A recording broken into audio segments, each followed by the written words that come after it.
अस्सलाम वालेकुम एवरीवन। तो आज जो दूसरा दिन है, नाश्ता वाश्ता हमने कर लिया है, पेट भर लिया है पूरे नाश्ते से। जो भी अवेलेबल था किचन में हमारे लिए वो सारा मैंने ख़त्म कर दिया। और दूसरा ये कि आज का जो प्लान है वो है, उसमें जो है वर्ल्ड सिटी का चक्कर, मतलब कि वर्ल्ड सिटी को एक्सप्लोर करना। जहाँ पे हम रह रहे हैं ये पुराना शहर है यहाँ का, विस्बी का प्रिजर्व्ड सिटी इसको कह लें। लाहौर की तरह का जैसे वर्ल्ड सिटी था, इसके इर्द गिर्द पुरानी वॉल बना दी गई है इसको प्रिजर्व करने के लिए। और दूसरा ये कि यहाँ पे कुछ पुराने चर्चेज हैं काफ़ी, लाइक 200-300 के करीब चर्चेज, 200 के करीब चर्चेज हैं यहाँ पे। और जो 12वीं या 11वीं सदी के से प्रिजर्व जो चर्चेज हैं उनमें दो पुराने चर्चेज हैं, उनका मैं विज़िट करूँगा, विज़िट करने की कोशिश करूँगा।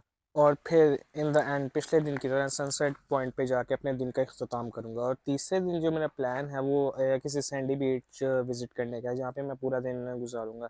देखते हैं कि वो प्लान पूरा होता है या फिर प्लान में चेंज करके मैं कुछ दूसरी प्लेसेस पे विज़िट करूँगा। तो फिर चलते हैं बाहर वर्ल्ड सिटी की तरफ। ये देखिए, ये नज़ारा है इस वक्त। यहाँ पे जाएंगे, ये एक और ओल्ड टाउन है और यहाँ से एक ग्रुप आ रहा है रिटायर्ड लोगों का, क्योंकि काफ़ी रिटायर्ड लोग हैं यहाँ पे। ये मूर्ति बनी हुई है टॉपलेस आंटी की। और ये यहाँ से मैं आया हूँ जहाँ पे मेरा होटल है, तो अभी मैं जाऊँगा इस तरफ।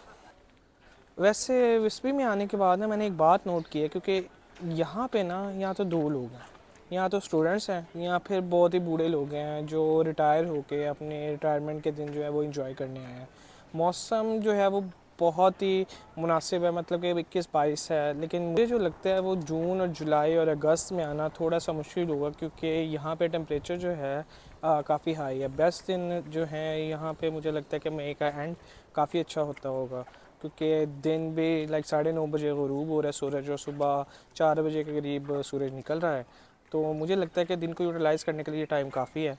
उसके बाद टेम्परेचर थोड़ा सा हाई हो जाएगा, लेकिन एक बात अच्छी है इधर की, समंदर करीब होने की वजह से, क्योंकि कोस्टल लाइनें सारी हवा चलती रहती है और मौसम उस लिहाज से काफ़ी अच्छा रहता है, पसीना नहीं आता आपको। लेकिन ऑन द अदर हैंड यहाँ पे थोड़ी सी धूप की जो तपिश है वो थोड़ी सी ज़्यादा है वैसे। और ये एक बड़ी खूबसूरत सी बिल्डिंग है जिसके इर्द गिर्द पौधे हैं, प्लांट कवर्ड बिल्डिंग इसको कह लेंगे, मुझे इसका कोई स्पेसिफिक टर्म पता नहीं है वैसे। बड़ी खूबसूरत से हट्स हैं यहाँ पे, प्रिजर्व्ड जो है जिसको कह लें। और यही बिल्डिंग है जो मैं आपको दिखा रहा था, उसकी बैक साइड है ये। और ये एक बेशर्म सा बंदा है, ये पता नहीं काम कर रहा है शर्ट उतार के। मुझे तो समझ नहीं आती कैसे ये लोग ना शर्ट उतार लेते हैं। गर्मी है ठीक है यार, एक पतली सी टी शर्ट पहन लूँ, लेकिन पता नहीं कैसे इनमें इतना कॉन्फिडेंस आ जाता है, क्योंकि ना तो मेरे अंदर इतना कॉन्फिडेंस है और ना ही मेरा जिस्म ऐसा है कि मैं दिखा सकूँ। ये यहाँ पे दो लोग काम करते हुए, क्योंकि सीज़न आ रहा है टूरिज़म का और उसको ये प्रिपरेशन जारी है। यहाँ पे लड़कियाँ भी लड़कों वाले काम करती हैं वैसे तो। वैसे फिरते हुए मैंने एक और बात बड़ी ज़बरदस्त नोट की है, मुझे अभी तक ना कोई भी देसी बंदा नज़र नहीं आया है। देसी जो है वो सिर्फ मैं हूँ यहाँ पे, और कोई नहीं है, और ये सबसे ज़बरदस्त बात है यहाँ की। चलते चलते मुझे एक बहुत ही खूबसूरत सा एक कैफ़े नज़र आया, जिसकी ये आउटडोर सिटिंग है और ये एंट्रेंस है, और कैफ़े प्लस बार कह लें इसको। डिटॉक्स पानी पड़ा हुआ है यहाँ पे, आप फ्री पी सकते हैं, सादा पानी है। और बाकी फिर यहाँ पे कुछ चीज़ें हैं जो अगर आप ख़रीदना चाहते हैं, और ये कैफ़े की चीज़ें हैं, छोटे से कैफ़े की थोड़ी सी चीज़ें। यहाँ से आप जो भी खाना चाहते हैं, कुछ सी फूड का थोड़ा सा पड़ा हुआ है।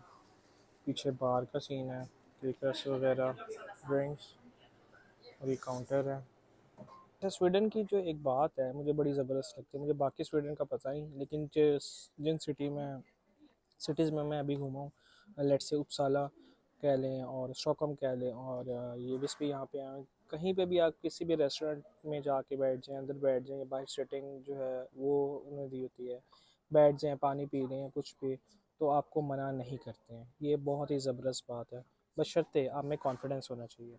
और दूसरी ये बात, एक और बात भी है वैसे स्वीडन के रेस्टोरेंट्स में, वो ये है कि यहाँ बाय लॉ है या एथिकली जो इन्होंने किया हुआ है, आपको पानी किसी भी रेस्टोरेंट से मिल जाएगा, कहीं पे भी आप फ्री में पी सकते हैं। वैसे क्यों?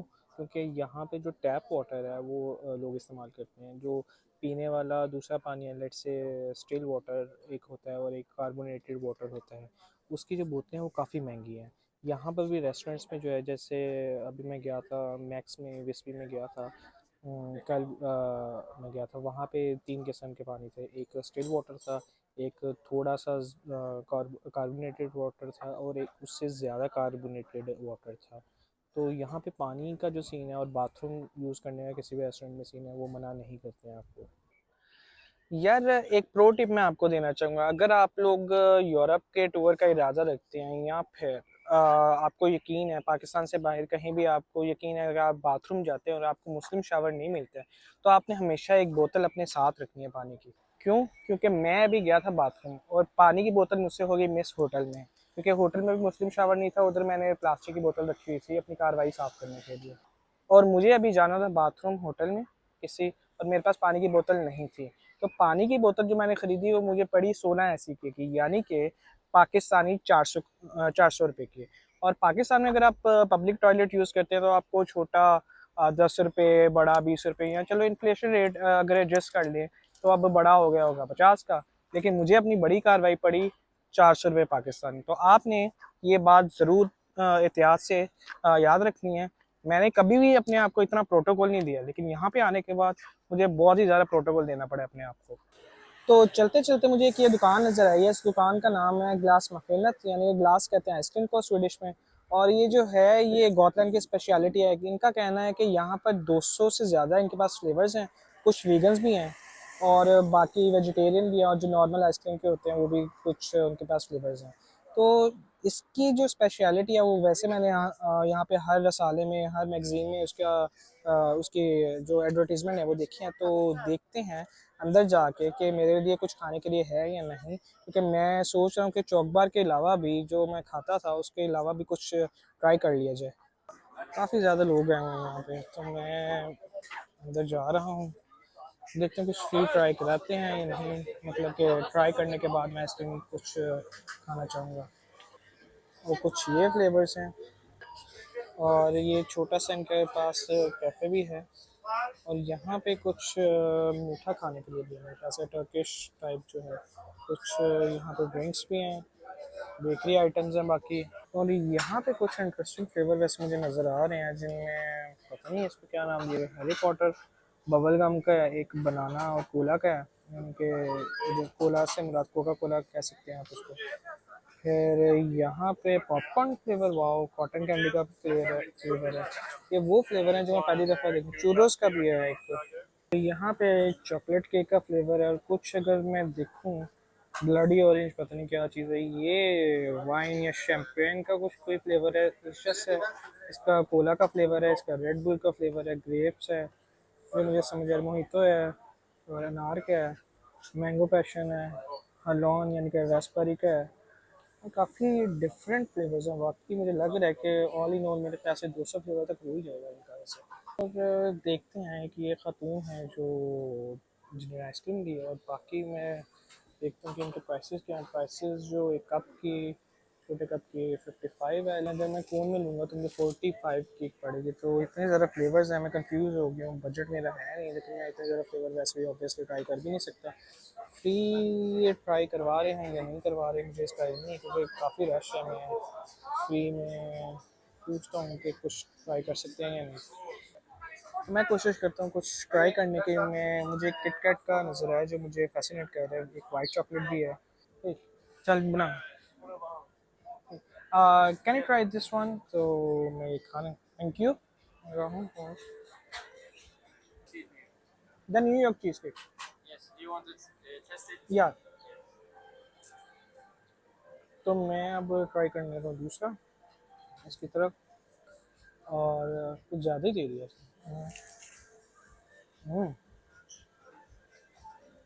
मैं लाइक इट।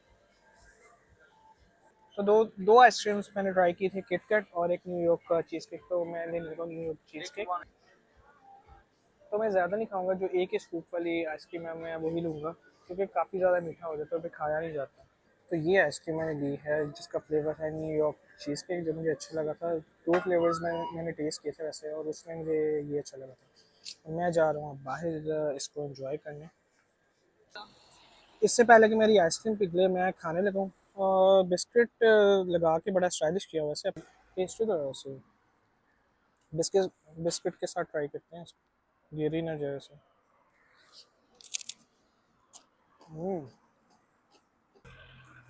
बिस्किट भी टेस्टी मेरे ख्याल से, ब्लूबेरी का थोड़ा सा जायका है इसमें।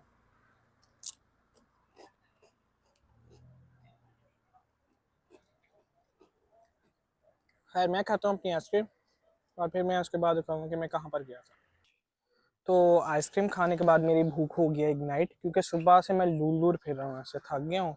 और नाश्ते ने हजम होके जगह बना दी और मुझे लगी है भूख। तो भूख मिटाने के लिए अब मैं जाऊँगा किसी फास्ट फूड रेस्टोरेंट। यहाँ पे एक मैक्स है, स्वीडिश ब्रांड है, मैक्स बर्गर्स के नाम से।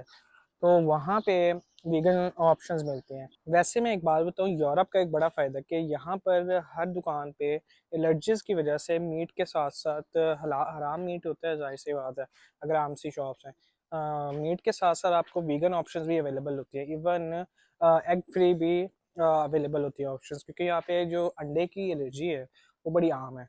तो खैर मैं जाऊँगा वीगन ऑप्शंस की तरफ।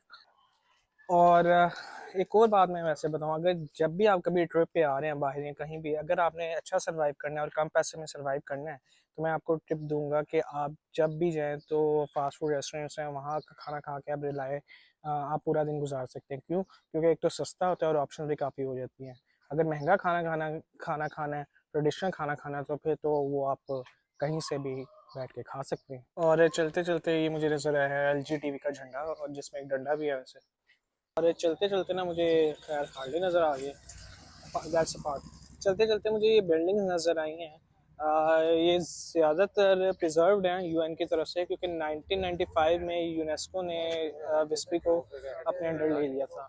और यहाँ पर ये बिल्डिंग्स जो हैं वो प्रिजर्व्ड हो जाती हैं, और फिर इनकी हिस्ट्री भी लिखी हुई है हर जगह पर। मैं आपको दिखाऊंगा अगर मेरी नज़र पड़ी किसी भी बोर्ड पर। बड़ी ज़बरदस्त वाइब्स आती हैं वैसे तो चलते चलते ना। आपको वो मूवी याद होगी तमाशा, उसमें कोर्सिका एक आइलैंड था, वहाँ पे वो रणबीर और दीपिका गए थे। तो उस जैसी वाइब्स आती हैं यहाँ पे चलते हुए ना। टूरिस्ट प्लेस है बेसिकली, ओल्ड टाउन है। यूएन के अंडर भी आती है कुछ चीज़ें, बल्कि काफ़ी चीज़ें हैं, समंदर भी है और भी काफ़ी चीज़ें हैं। ऑब्वियसली मैं एक्सेस नहीं कर सकते, लेकिन अगर मैं आपको मशवरा दूँ, अगर आपने गॉटलैंड आना है स्टॉकहोम से, फेरी के ज़रिए आ सकते हैं या फिर जहाज़ के ज़रिए आ सकते हैं, दो रास्ते हैं। फेरी के ज़रिए अगर आप आ रहे हैं तो डेस्टिनेशन गॉटलैंड के नाम से एक वेबसाइट है, वहाँ पर आप बुक कर सकते हैं। अपनी सारी बुकिंग्स देख सकते हैं, क्योंकि वो दो पैकेजेस देते हैं, एक तो खाली फेरी की टिकट देते हैं, और दूसरा आपको पूरा होल पैकेज देते हैं, आपके होटल का स्टे, और फिर आपको फेरी के साथ टिकट प्रोवाइड करते हैं, जहाँ पर आपको 30% तक का डिस्काउंट दे देते हैं। और 30% का डिस्काउंट हैवी डिस्काउंट है यहाँ पे, मतलब उसकी उनकी वेबसाइट पे। तो आप अगर उनकी वेबसाइट के थ्रू बुक करेंगे डेस्टिनेशन गॉटलैंड की तरफ से, तो काफ़ी सस्ता पड़ेगा आपको। बाकी आप अपना खाना पीना घूमना वगैरह देख सकते हैं।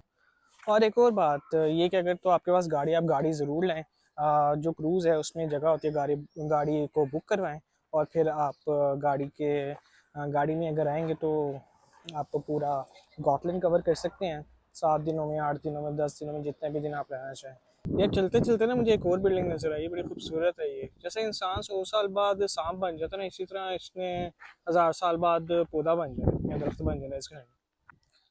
तो दूसरा दिन जो है मेरा, मैं वॉकिंग टूर ही लिया मैंने अकेले, जो जो मैं एक्सप्लोर कर सकता था अकेले वही मैंने किया। मेरा दिल भी यही किया, इस वजह से ज़्यादा शूट नहीं किया मैंने। लेकिन मैं जब भी कहीं किसी भी नई प्लेस पे जाता हूँ, मैं पहला और दूसरा दिन जो होता है वो ज़रूर एक्सप्लोर करता हूँ पैदल चल के। इस बात को मैं प्रेफर नहीं करता कोई बस ले लूँ या फिर गाड़ी के ज़रिए ट्रैवल किया जाए। पैदल चल के जो आप एक्सप्लोर कर सकते हैं, जो आप चीज़ें देख सकते हैं, वो बड़ी ज़बरदस्त होती है। और चलते चलते मैं आया हूँ सिटी सेंटर, बिस्बी के सेंटर में। यहाँ पे भी काफ़ी अच्छी वाइब्स हैं, छोटी छोटी शॉप्स हैं, जैसे इस बंदे ने स्ट्रॉबेरी का स्टॉल लगाया हुआ है, और कैफ़ेज़ हैं छोटे छोटे। एक गैलरी है यहाँ पे, यहाँ पे काफ़ी दुकानें होंगी, ऑब्वियसली ब्रांड्स होंगे, मैकडॉनल्ड्स भी है आगे। काफ़ी यहाँ पे अच्छा सीन है। लेकिन यहाँ पे ट्रैम्स नहीं है। ट्रैम्स का भी एक अपना ही चार्म है, वैसे ट्रैम्स भी एक अपनी वाइब देती हैं। बड़ा अच्छा सीन होता है ट्रैम्स पे, स्टॉकहोम सिटी के सेंटर में ट्रैम्स हैं, और बड़ा ज़बरदस्त सीन होता है वैसे उधर का। तो मैं आ गया हूँ मैक्स बर्गर्स, पीछे आप देख सकते हैं, लेकिन यहाँ पे म्यूज़िक लगा हुआ है। अगर मैं वीडियो रिकॉर्ड करूँगा तो म्यूज़िक आ जाएगा, और जब मैं वीडियो यूट्यूब पे डालूंगा तो फिर वहाँ पे कॉपीराइट आ जाएगा। अगर बोलते हुए पीछे म्यूज़िक लगा हुआ है तो उसको रिमूव कैसे करते हैं? अगर आप में से कोई मुझे बता सकते तो बता दें। तो मैक्स में मैंने ऐसे ऑर्डर किया था कासा पे जाके। कासा पे ऑर्डर करने की एक वजह थी, वो मैं आपको बताऊंगा। और ये है स्टिल वाटर जो मैंने पीना था। यहाँ पे बबल वाटर पिया, यहाँ पे कार्बोनेटेड वाटर जो है वो ज़्यादा भी है, लेकिन मैंने पिया स्टिल वाटर। और यहाँ से मैंने अपनी ड्रिंक्स भरी और यहाँ से मैं अपने ड्रिंक्स लेकर निकला अपनी टेबल की तरफ। और जो मैंने ऑर्डर किया था वो स्पाइसी एवोकाडो था और मैद प्लांट बीफ, और जो दूसरा था स्पाइसी एवोकाडो में था क्रिस्पी। ये दोनों वीगन ऑप्शंस थी। और जब मैंने बाइट ली, बड़ा ज़बरदस्त सा लग रहा होगा कि ये मीट है, लेकिन ये मीट नहीं है। साथ चिप्स थे। और यहाँ रेस्टोरेंट्स में खाने के बाद अपना कूड़ा भी खुद ही फेंकना पड़ता है। तो मेरे पीछे जो आप ये दीवार देख रहे हैं, ये दीवार एक हिस्ट्री है असल में। जैसे हमारा लाहौर पहले एक वॉल्ड सिटी था और फिर उसके इर्द गिर्द शहर बसता गया और लाहौर बड़ा होता गया। इसी तरह गौतलैंड जो था, जब वो डिस्कवर हुआ था तो वो सिर्फ गौतलैंड ही था। तो उन्होंने यहाँ पे तिजारत बहुत ज़्यादा होना शुरू हुई थी। तिजारत होते होते होते होते उनसे कंट्रोल नहीं हुए। फिर उस तिजारत को कंट्रोल करने के लिए उन्होंने इसी तरह की एक दीवार जो थी वो पूरे शहर के इर्द गिर्द बसा दी। दरमियान में था वो शहर था। और फिर इसी तरह फैलते फैलते ये जो सारा गॉटलैंड था वो विस्पी में कन्वर्ट हुआ। बेसिकली विस्पी जो है वो एक छोटा सा टाउन है जहाँ पर आपको रूइंस मिलेंगी पुरानी। और इसकी हिस्ट्री कुछ यूँ है, इस दीवार की हिस्ट्री कुछ यूँ है। इस दीवार की नहीं, मतलब कि गॉटलैंड की हिस्ट्री ये कह लें आप कि 14वीं सदी में ये था, जर्मन रूल के अंडर था। फिर उसके बाद ये डैनिश रूल के अंडर आया 16वीं सदी तक। फिर 16वीं सदी में स्वीडिश रूल के अंडर गया। फिर उसके बाद फिर डेनिश रूल के अंडर आया। फिर उसके बाद 17वीं सदी में मेरे ख्याल से इसने स्वीडिश जो था स्वीडिश रूल के अंडर ये परमानेंट आ गया था। लेकिन 19वीं सदी में 23 दिनों के लिए इस पर रशिया ने क्लेम कर लिया था, जो बाद में फिर स्वीडिश गवर्नमेंट को मिल गया था। गॉटलैंड में टोटल जो है वो 120 सम काइंड ऑफ मेरे ख्याल से खंडरात जो हैं वो अभी तक डिस्कवर हो चुके हैं। एक बड़ी इंटरेस्टिंग चीज़ है यहाँ पे कि इन्होंने कई कई जगह लिखा हुआ है कि कहीं पे आप अगर जाते जाते आप डिस्कवर करें, आपको खंडरात मिले या फिर आपको पुराने सिक्के या फिर कोई ट्रेजर मिलता है, कहीं पे भी मिलता है, तो आप एक पर्टिकुलर नंबर पर कॉल करके स्वीडिश गवर्नमेंट को बता सकते हैं, क्योंकि वो जो सिक्के हैं वो कई सदियों पुराने हो सकते हैं और एक डिस्कवरी हो सकती है ऑब्वियसली। बाकी अब दिन ख़त्म हो रहा है और मैं जा रहा हूँ शायद दोबारा सनसेट की तरफ। उधर बैठ के अपने दिन का अख्ताम करूँगा। मैं आपको दिखाऊँगा कि दूसरे दिन का सनसेट कैसे होता है और फिर मिलेंगे हम इंशाल्लाह तीसरे दिन। तो दूसरे दिन का इख्तिताम भी मैं करूँगा एक सनसेट के साथ, ऑब्वियसली बाल्टिक सी में डूबता हुआ सूरज। और मैं बैठूँगा यहाँ पे इन पत्थरों पे और जो सनसेट का सीन है वो मैं आपको दिखाता हूँ। अभी टाइम मेरे ख्याल से आधा घंटा रहता है, लेकिन यहाँ पे मैं आपको थोड़ा सा व्यू दिखा के अपना व्लॉग जो है वो मुकम्मल करूँगा और फिर मिलेंगे हम इंशाल्लाह नेक्स्ट व्लॉग में। तो ये है थोड़ा सा सनसेट का सीन और पत्थर, थोड़ा पानी का शोर।